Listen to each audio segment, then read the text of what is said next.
Welcome back to Tasty Live. I'm your host, Chris Vecchio. Today we have a special guest interview here midday, and this one's special for me personally. He's someone that I followed on Twitter for over a decade. I've read several of his books, one of them sitting on my shelf right now. He's someone that I think first read his work when I was 16 years old. It's Peter Brandt. Peter Brandt's one of the great classical chartists that have ever operated in the modern trading era. He entered commodity trading back in 1976. He started factor trading back in 1980, and he's traded everything under the sun. Fixed income, equities, commodities, Forex, futures, you name it right now. Like I said, he's the author of the book Diary of a Professional Commodities Trader. Peter, this is truly special for me. Thank you for joining us on Tasty Live. Oh, no, not at all. Because my pleasure. Believe me, it's my pleasure to be on with you today. So as someone who learned about markets really through the charting perspective first, there are folks today who say that charts just don't work the way that they used to. Rectangles, flags, pennants, head and shoulders patterns. And maybe they're not working any longer in a market dominated by algos, ETFs, and zero-DTEs. You obviously take a different approach. I follow you on Twitter. You're still posting charts like that, and that's how I trade as well. Why do these classical chart patterns still work? Well, I think they work to the degree to which somebody has good risk management that goes along with it. I think there was a time, Chris, back in the 70s and 80s when charts worked actually a little bit better than they do now. I think that's because back then the markets were less mature. When I started, very few people charted. I was an exception. There were not a lot of chartists around when I started trading futures back in the 1970s. I was an exception. And so the charting is so popular now that I think it has washed out a little bit. I think to some degree, some patterns especially, still continue to work, but I think they work again to the degree to which somebody just doesn't go in and say, here's a chart, I'm going to buy it no matter what happens, I'm going to stay in a trade. So I think charting has had to be married with risk management over the years increasingly, I think, to make charting still effective.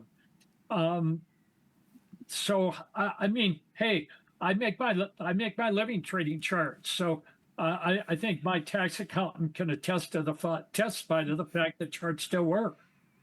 So, one thing that I've learned from you, and you're alluding to this, is that the chart obviously is not the full trade here. You have to think about risk, position, size, time horizon, and a level where you're comfortable getting out. For newer traders here, what's the checklist that you work through when you find your chart and your pattern? How do you actually get from 0 to 1 in terms of execution?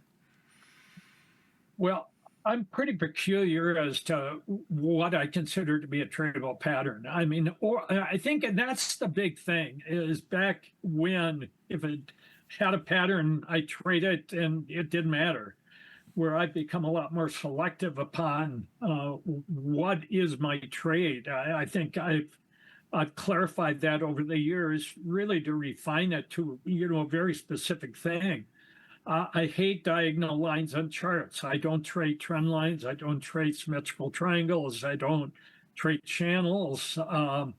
I don't day trade. I don't trade patterns that are less than 8 weeks long. I don't trade patterns that are longer than 26 weeks long.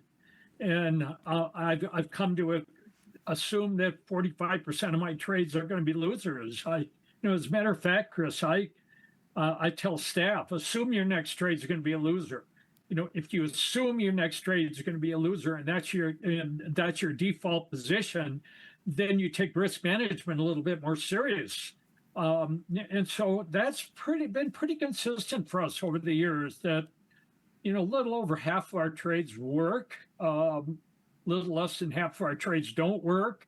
That changes from month to month and quarter to quarter, but over a period of a year, it's pretty reliable metric for us. It's somewhere between 52 and 55% of our trades will end up having some profit. Not always necessarily the profit that we expect, but it'll at least close at a profit. And 45, 46, 47% of our trades will end up closing at a loss. I think the big misconception is that charts predict prices. I just don't believe it. I think charts just offer an opportunity to find an asymmetric trade that has a good risk reward profile to it. But charts don't predict markets. I think that's one of the big fallacies of novice traders, aspiring traders, is they believe there's something magic about charts. Charts are just, charts are like a golf club. You buy a set of golf clubs, doesn't make you a golfer. You buy a bow and arrow, it doesn't make you a hunter. Charts are just the entry into a trade. It's once you have the charts, then the work begins. So you mentioned charts not being kind of like a holy grail, if you will, for new traders. So what's another common mistake that you find that newer traders often make that you wish you had learned earlier in your career? Well, sizing and timing. Hey, when you look at a trade, there's got to be two things. There's got to be direction, and you have to have timing right. And if either direction or timing are wrong, the trade's wrong. And I would add a third one to that. And then again, that's sizing. You have to have sizing, you have to have timing, you have to have direction wrong. One of those three are wrong, and you've got a bad trade on your hands. And so it's being selective as to what you pick. For one thing, and I think it's expectations are everything. I see it all the time that people see on Twitter, especially, that people talk about, oh, I just did 200% last year, I'm doing 100% this year. Last trade I did was 5x. Let's get real. Trading is hard work. The best traders in the world, you take people. Sure, there are some people that have spectacular numbers. We've all read about those people in Market Wizards. Sure. I was in Market Wizards, but I don't do 100% a year. So there's this misconception you just become a trader and you do 3 times your money every year forever. You have guys like Stan Druckenmiller, probably the best trader alive today, I think, individual trader. He does 40s. He does, he makes somewhere between 35 and 50% a year. You have Renaissance Technologies. They're probably the single best trading operation in the world today. They do just barely over 40%. And, so that's the standard mark. We've done a lot of work on the statistics behind trading, the math behind trading. And, when you're thinking about somebody who talks about, well, I turned 5,000 into a million over 10 years, over 5 years, whatever the case may be, those are 3 and 4 standard deviation events. That's just not anyone coming out of the box to expect to receive those kinds of returns. Trading is difficult. If trading was easy, everybody would be doing it. Right. A lot of traders want constant action. I think of, you mentioned Market Wizards. I think of, reminiscences of a stock operator. Most of the money being made is when you're sitting on your hands. How important is inactivity to your process? Huge. We really watch that, our activity level carefully. We assume that we're going to get either 2 or 3 good signals in a market per year. And so that becomes a litmus test to us. Number of trades a month, number of trades per market per year, that we watch that level real carefully, because we know that all of a sudden, if we have a month where we turn so many round turns, and it's outside of what we believe are our metrics, we know maybe we're reading too much into a chart. We're looking for too much. We're ready to jump too quick. Where it's literally, for us, I think we find maybe we're right, really right, in a given market once, maybe twice a year. That's it for us.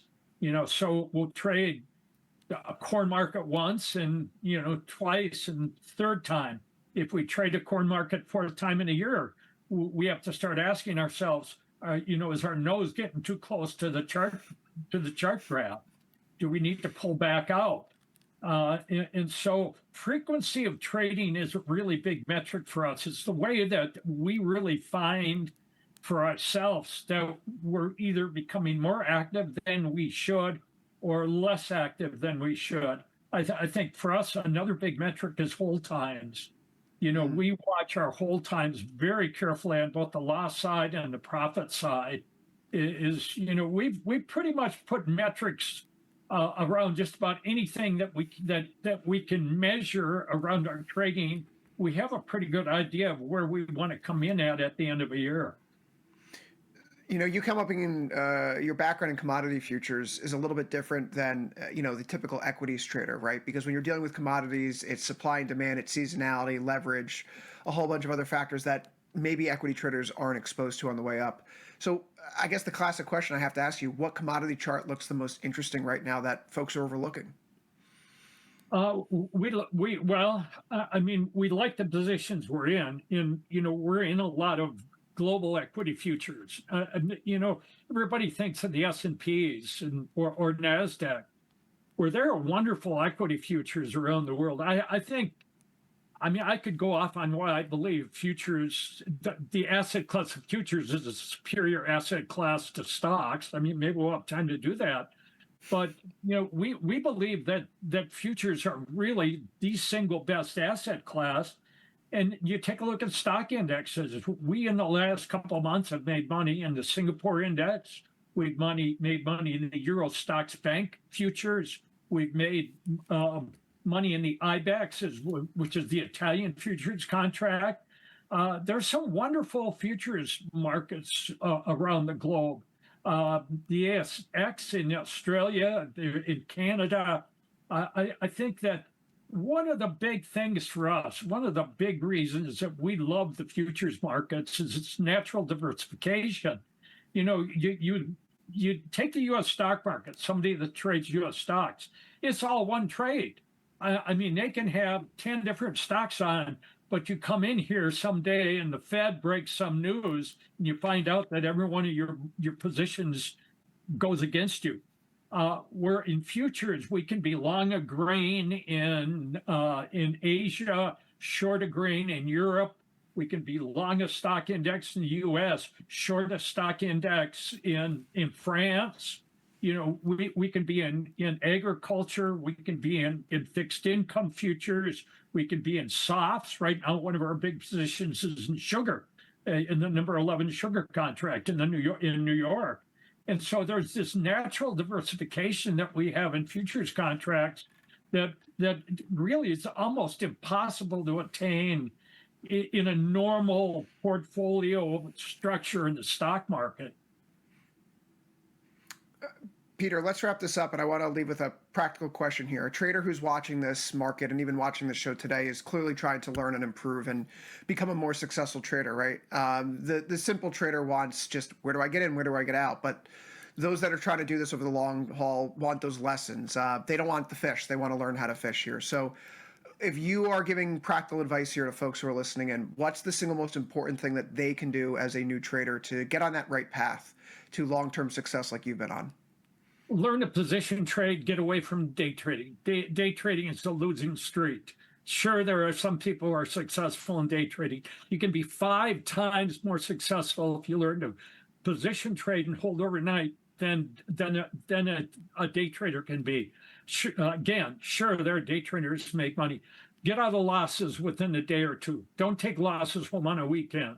Have some provision in your trading style that'll allow you to hold a winning trade and not close it right away. That's the one thing I learned. People hammered it into me when I started at the Board of Trade. Cut your losses short, let your winners run. But you got to cut your losses short. Cut your losses short. Sage advice. Peter Brandt, he's been trading forever. He's one of the classical chartists that's defined technical analysis over the past 50 years. You should go check out his book, Diary of a Professional Commodities Trader. It's one of my favorites. Peter, this has been truly a pleasure. Thanks so much for joining us here on Tasty Live. Thanks, Chris. Thanks for having me on.